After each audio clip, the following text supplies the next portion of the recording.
The topic of the day is embracing one's own obese physique.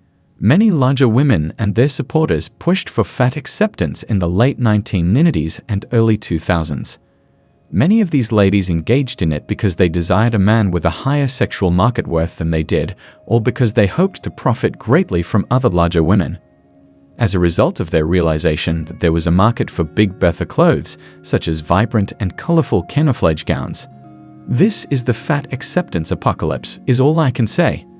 Recently, a woman who had a kid wrote an essay for the New York Times magazine in which she highlighted that her body is still lovely today, but also talked about how it felt to look in the mirror after giving birth. Large agricultural businesses, clothing manufacturers that can charge more for specialty food-inspired clothing, and, of course, the healthcare industry in countries like the United States, which benefits from the trend because larger people tend to die much earlier than skinny people, are the groups that stand to benefit the most from it. But if you're blunt about it, the bigger ladies will claim that marathon runners and joggers also pass away. Not being overweight and being young, some in their early 20s, are other significant factors. Others will counter that they are not running around in the scorching sun without any protection because they are. They will fight with the older women, who will assert that everyone passes away eventually. They could as well pass away when they are not sedentary but rather active. This is the epitome of how I used to be. It makes no difference in the United States because the hospitals appear to make more money from fat-ass classes and huge, attractive men who frequently get forcibly ejected out the back-loading dock. It all comes down to facts against emotions. The more you wave, the more pressure gravity puts on your joints, which causes your cartilage to move more quickly.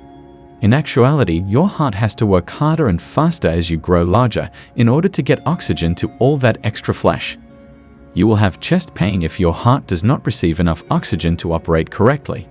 Your heart is a vital organ. As a result, your doctor might advise getting a pacemaker to help your heart. It brought back memories of when I was a teenager and visited communist state stores in the old Yugoslavia. All that was left were empty shelves and unsightly items that nobody wanted to buy. They were unable to even order anything for those establishments to sell because the shelves were half empty. Nonetheless, that is a distinct subject. Overweight women in society are problematic because they place a significant burden on the healthcare system. The first wave of the fat acceptance movement has just begun.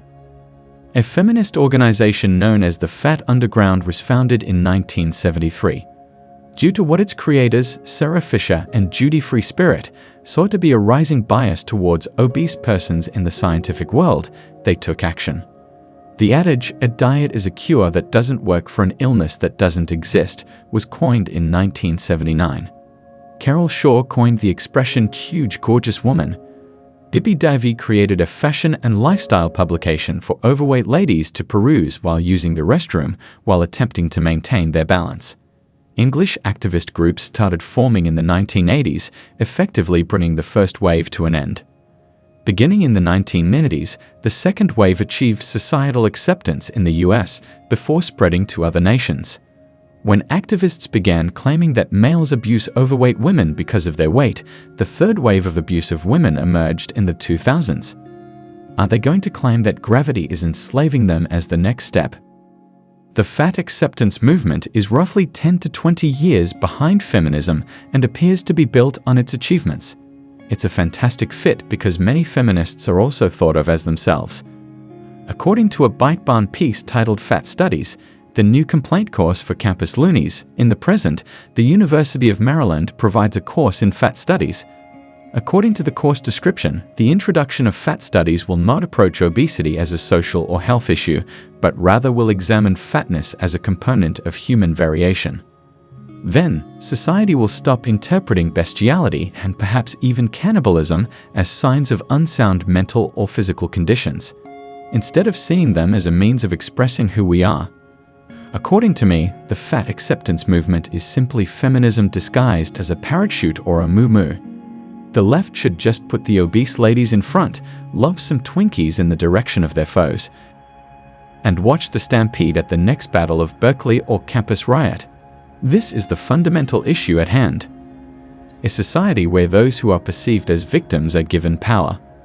They were the ones indulging in more Hershey's Kisses than they ought to, albeit I'm not sure who their victims were. Overweight women appear to desire both equality in the dating world and to be perceived as victims of prejudice.